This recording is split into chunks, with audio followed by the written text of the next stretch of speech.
Welcome back. So, every one of us are on some kind of crusade, not just to achieve more, but to understand ourselves more deeply. So, maybe your quest is about bringing steadiness or care to yourself that then carries out to your team in the middle of chaos. Maybe it's about stepping into a bigger role without losing yourself and your identity. Or maybe it's about breaking through a block you can't quite name, but know it's holding you back when you're honest with yourself. So, the real work of leadership is life isn't about polishing the surface, it's about courage to see yourself clearly and know that what got you here might not get you to your next ideal space.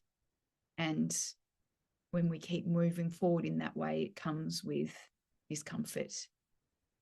So, who do you need in your team, and what does that look like when you're looking for your blind spots so you can shine a light and move forward?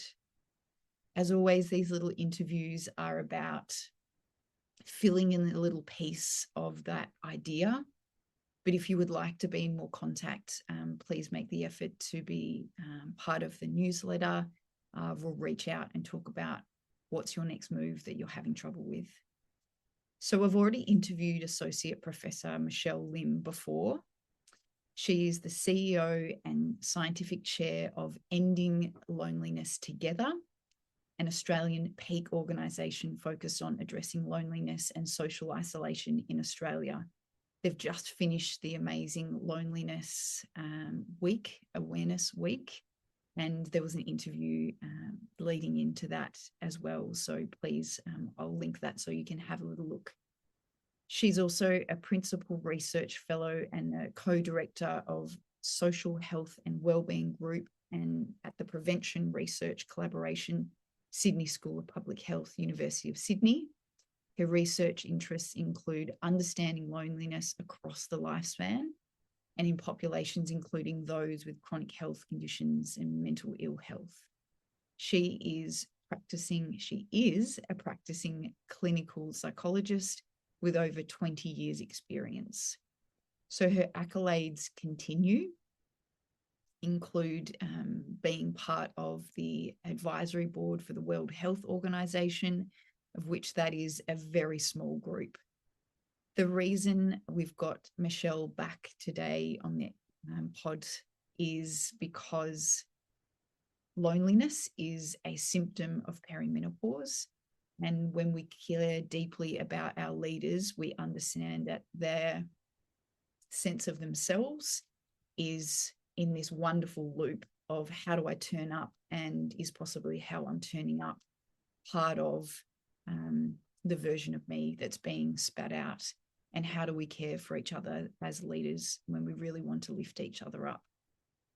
Also, I just think it's amazing that, well, why I know Michelle. So I was back in my early days looking to be creative in my job at Melbourne Uni Sport.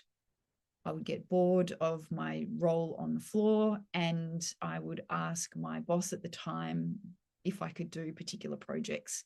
And I wanted to run a boot camp that was completely progressive and all these amazing things. And that's where I met Michelle and her partner. We did many, many sessions together, and they are absolutely delightful. And then cut forward, career changes, babies, heaps of time, multiple houses, and we find ourselves face to face with Michelle's partner at a speaking conference where I was speaking in Sydney, and he spotted me from across the room and just had the most wonderful conversation. Passed on our, speak to our partners, all that wonderful stuff. So I actually hadn't checked in with Michelle yet. And then I reached out to her on LinkedIn, wonderful, all that nice stuff. And then I'm walking around at the zoo many weeks later, and I don't live anywhere near the zoo. This is a trip that you make purposely with my daughter. And we're in the lion enclosure. And I turn, and there is Michelle, her partner, and their their little one. What are the odds of all of these, ships aligning in the night? So in the other podcast, dear Michelle talks about the impact of moments, and she excellently pointed that out, that these were tiny little moments that to keep us together. And what does that mean as an opportunity for connection? So I always love understanding and thinking about that as I go through my day. So I always thank Michelle for that. In this podcast, we also reference another interview that is relevant to, everyone, but particularly the data around perimenopause and mental health poor mental health in perimenopause, which is part of the symptom cascade and the natural biological change that is happening, and that relates to suicide. So if that is an important conversation for you to check in with there, check the notes so you can have a listen to that podcast as well. But please enjoy the absolute marvelousness that is Associate Professor Michelle Lim. Hi, Michelle. Welcome back. Thanks for having me again, Anna. It's a pleasure. So for those that don't realize, Michelle is all things amazing, which you just heard, but recently completed a really successful loneliness awareness week. We recorded a separate interview, so I'll pop the link for people to have a look at there. But congratulations. Yeah. Thank you. It's a new public health awareness campaign. If those of you are interested, we run Loneliness Awareness Week, and it's really talking about all things loneliness and how we can actually manage loneliness in our lives. Yeah, I really enjoyed that interview. So I hope more people come and have a little look at it. But today we're talking on a different topic. We're talking on the mysterious but important perimenopause, where we know there's new and interesting research coming out and important work being done. And when I first came across the symptom that loneliness is a symptom of perimenopause, I knew exactly who to speak to. So thank you so much for bringing big brain here to us. So I'd love first, which we try to do in the program, is to make sure that we're reframing things to a place where we can work with them rather than just be scared of them all the time. So I really appreciate your thoughts on the idea that many women in perimenopause talk about feeling lonely, and just this subtle rearranging of social networks that tend to happen it seemingly naturally in that time. Potentially actually blaming themselves a little bit and using loneliness symptom as maybe a character flaw rather than a symptom of symptoms. I think as a start, we've got to make sure that people who are listening in understand that loneliness is part and parcel of our lives, and we kind of our loneliness fluctuate as we age. And as you mentioned, perimenopause could be one vulnerable phase in women's lives where we might feel much more vulnerable because of those hormonal disruptions and mood changes. And it's really important for us to remind ourselves actually feeling lonely is very much part of being human. And it's not about being with many people and having lots of friends. We can still feel incredibly lonely despite being with many people and despite living in families and needing lots and lots of interactions on a day-to-day basis. You can feel alone, and that's okay. I think it's really important that we recognize as a human being our social needs and our diversity and the context in which we sit in actually vary across our lifespan, vary across our personalities, our contexts. And for us to feel lonely during the perimenopause period, that's part and parcel of going through both the physiological and mental changes, and that's okay, and it's not something for us to be afraid of. It's just something for us to think about managing. Even if we're not in this phase, it's important to what I call manage our loneliness so that it's not a point where it might hurt our physical and mental health. So, you know, and I guess it's, I don't want to kind of be trivializing this because it's still very distressing for a lot of people when we feel lonely. It's quite an aversive and distressing feeling. But we already know, at least 1 in 3 Australians will feel lonely at any given point in their lives. 1 in 4 of us will stay lonely. Our our aim is not to get rid of loneliness, but if you do feel lonely, you don't stay lonely. And that's where we need to think about little tips and strategies where we can manage our loneliness in a effective way. Mm, yeah. I think, and that becomes a really interesting idea is that how well do I know myself? So, and how willing am I be to be in my own company and check with, hey, is this an important feeling for me that's not going away? And what Mm, strategies do I have rather than sometimes we can get pulled into the mud and the sticky space of that's right. something about me and my character. So loneliness is natural.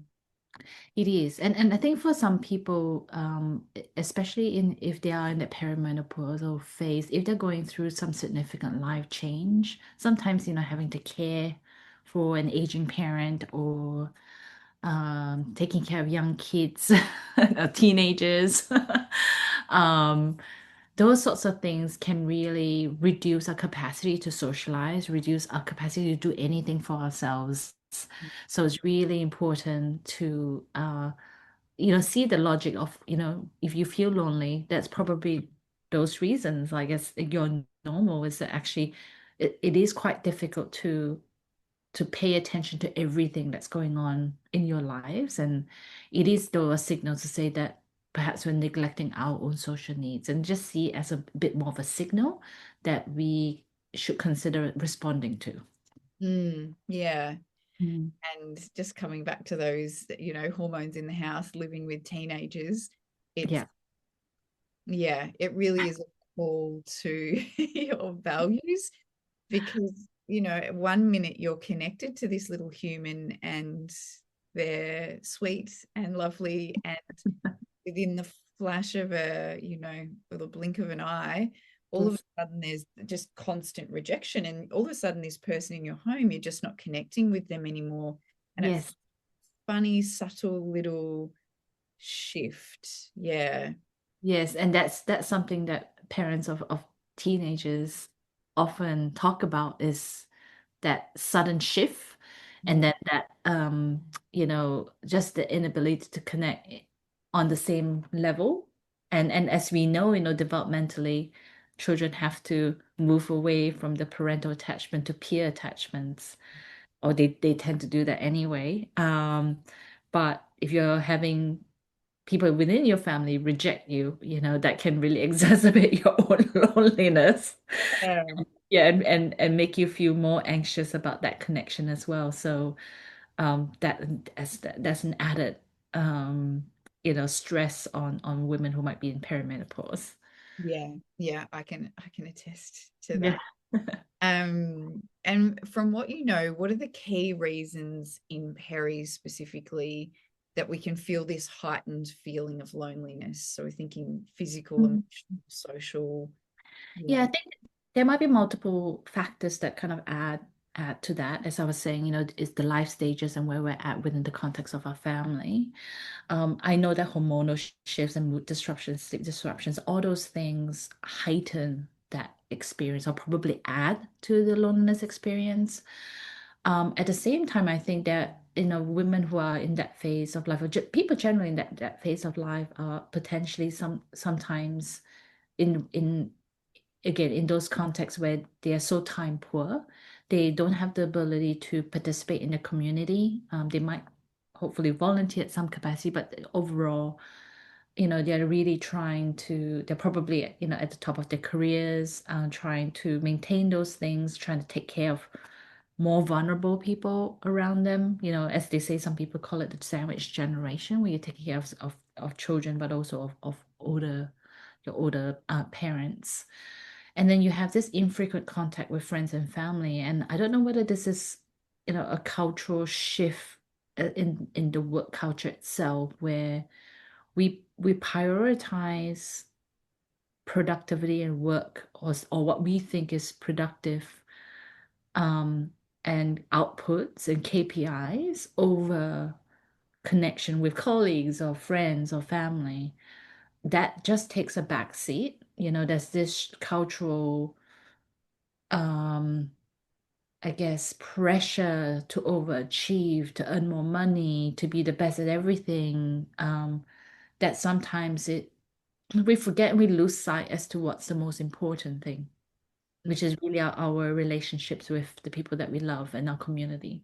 Mm. And then to add to that as well, there's a bit of an overlap in the research around loneliness and what's something that we can do to alleviate it, and also research in the kind of more menopausal area is the lack of physical activity. That we, again, as you would imagine, being time poor, we then put our physical health as well. um, I guess we don't prioritize it. And that lack of physical activity does contribute to loneliness, and also to more severe or more menopausal symptoms. So I think, for us to kind of manage this perimenopausal phase, we can do these little things. The issue is about us prioritizing it, because when I do meet really busy people, people with 8 kids, they are able to prioritize it. It's just a matter of where we place that prioritization, and where do we know to put our emotional energy in. Mm. So I think, um being able to start small and then kind of growing that is important. But we know, as a psychologist, I put my psychologist hat on, it's really around that consistent routine. And even if it's a very short amount of time, even if you have 10 or 15 minutes a day, that's better than not doing it at all. And doing that consistently is really critical. Yeah. And you're reminding me, and you're also giving me light bulbs. So there's the 8-minute phone call.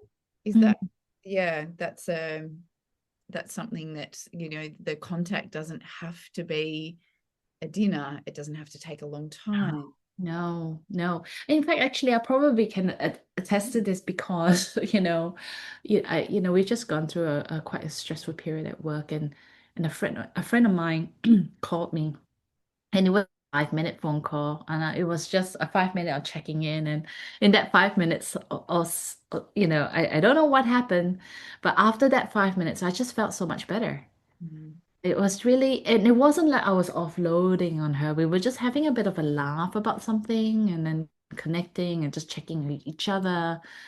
And, yes, I did say I was busy at work, but I wasn't even kind of saying, oh, this happened and that happened. It was just pretty much a check-in phone call, and after putting on down that phone, I felt so much better. And I think there was something about that and the connection that can help release that emotional pressure, and it's that valve. And it didn't really take very long.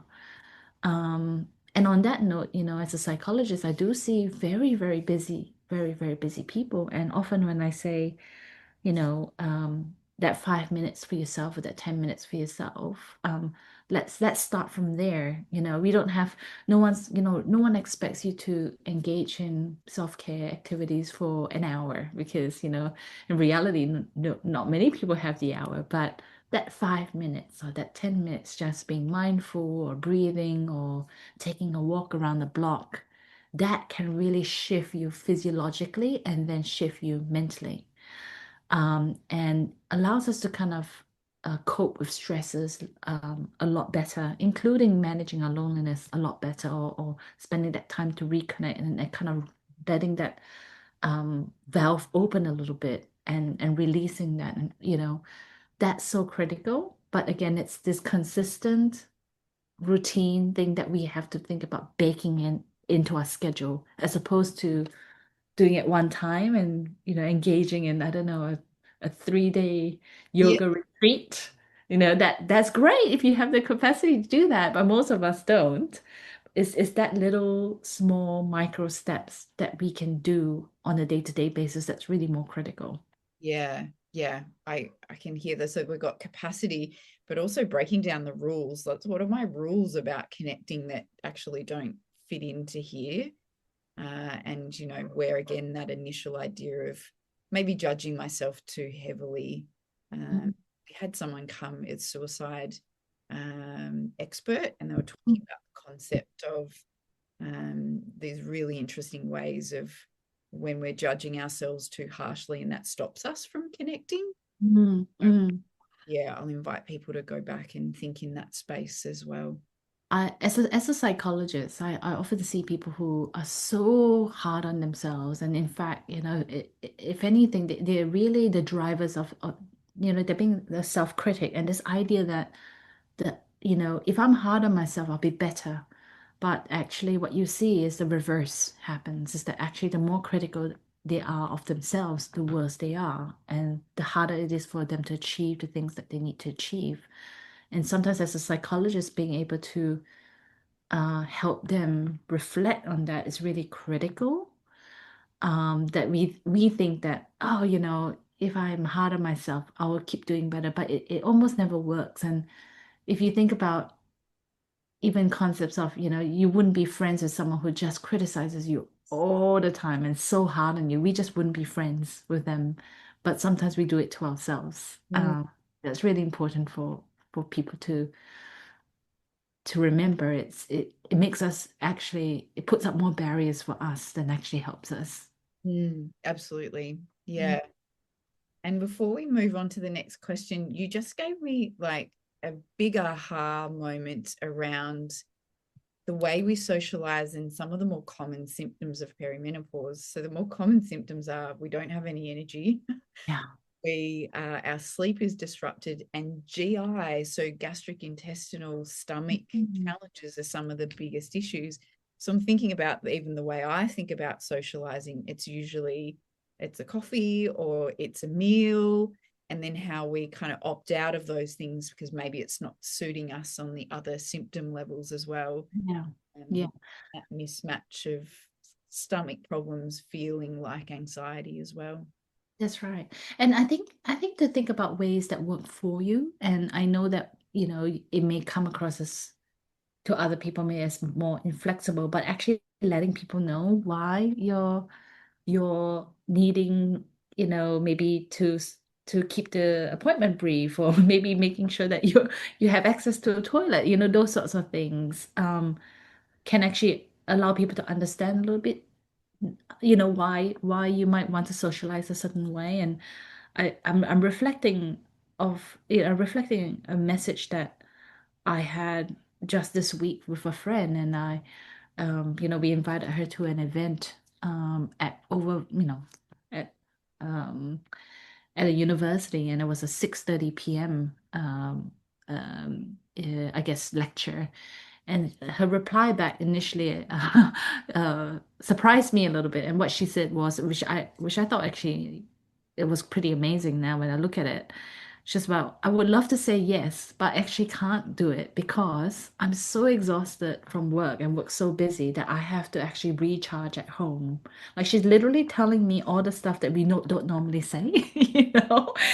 I have to actually recharge at home for me to prepare for the next day because it's so overwhelming for me.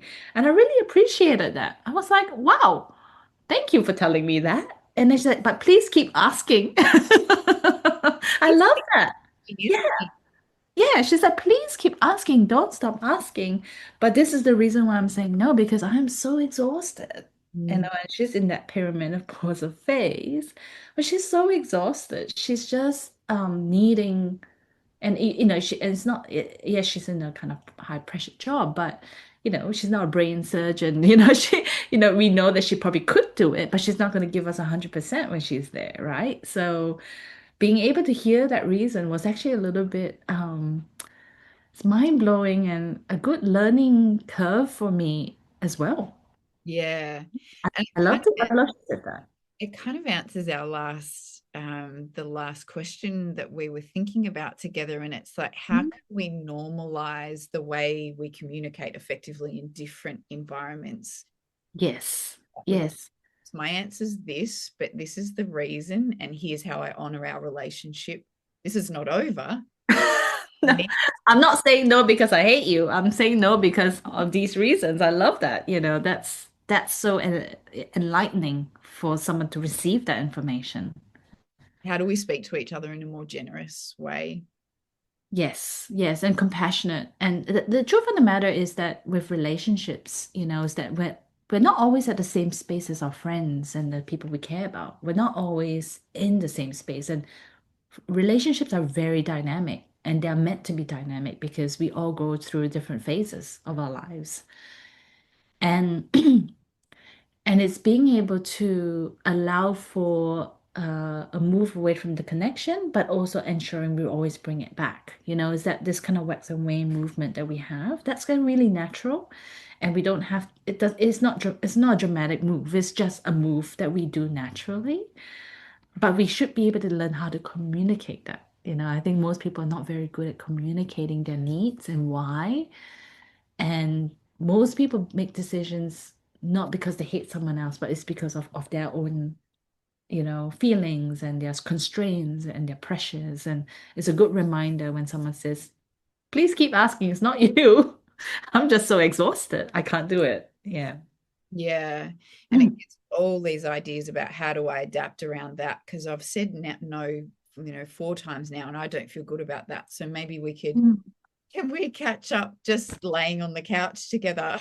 Like, Yes, the no pressure catch up. Yeah, yeah, I love that. There are friends where if we build that culture of connecting with them and it's just watching a Netflix show together, it's like you don't have to talk, it's a low pressure friendship, that does help. Yeah. yeah, that's amazing. Mm. So one last thing, so we can get you on your busy day. So if we said that women had, well, they were going to prioritize 10 minutes, and I'll just call to those that have done Toolboxes, the program, will know this, but others that might not, that are listening, the idea that we can really hold too strongly onto values and squeeze them to this is the only way it's done, and then we're a bit too loose to them. So it's really calling into, ironically, our brains and bodies are adapting. So how do Mm. we adapt with it? So where are we holding on too strongly to the way that we do things socially, and where can we invite adaptability into it? But also that when we land in this place where I see a challenge, and maybe that challenge is the way I communicate, and what's missing, it's a skill. So Mm. spending some time in a different skill here, communicating differently, practicing just like that person said. No has other bits that come after it, and maybe that's the enticing thing to be practicing. But for women that are just allocating a little bit of time, we've said we need to move to actually nurture the system in the way that it needs to be nurtured. Yes. We are breaking down the rules about how we have friendships and how we communicate. Hmm. And I heard you in the last one say effectively most generous interpretation of when we're looking at our friendships, maybe they're needing space, and, how do I communicate around that? Yes. Things that we should be encouraging women to do in those little 10 minutes of time, Mm. Mm. I, shift I mindset. Yeah, yeah, I think I will probably add that one because not everyone has, say, the capacity to call a friend quickly or to touch base or um uh if they feel like they're so exhausted and they're so fatigued and they can't actually take that walk around the block, right? So we want to kind of give people a variety of different, top three things maybe to do. And the last one really is not reliant on anyone but themselves. And I think it's that meditation, and that taking that moment or being mindful in that moment. And this one I use a lot with very, very busy people is that, it could be mindful eating. You're really doing that in the day. You're just keeping your mind in the present. You're not thinking of the future, which fuels anxiety. You're not thinking about the past that fuels depression and regrets. You're just in that moment. And being able to just be in that present in the moment, or whether it's in the form of meditation, whether it's from mindful eating, whether it's a form of just feeling the water touch your head on the shower, do that because it's already in your routine. And I think being able to it's almost like a mental reset is really quite critical. That's wonderful. Mm. And it doesn't add anything to the schedule, which It is, doesn't. yeah, Yes.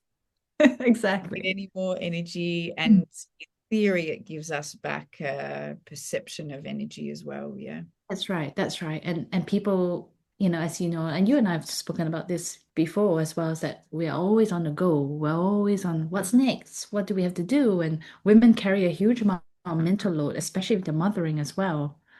That actually that reset and that moment, even if we're talking about 1 minute, 2 minutes, can really help fuel us and give that energy back to a system that's, really lacking energy.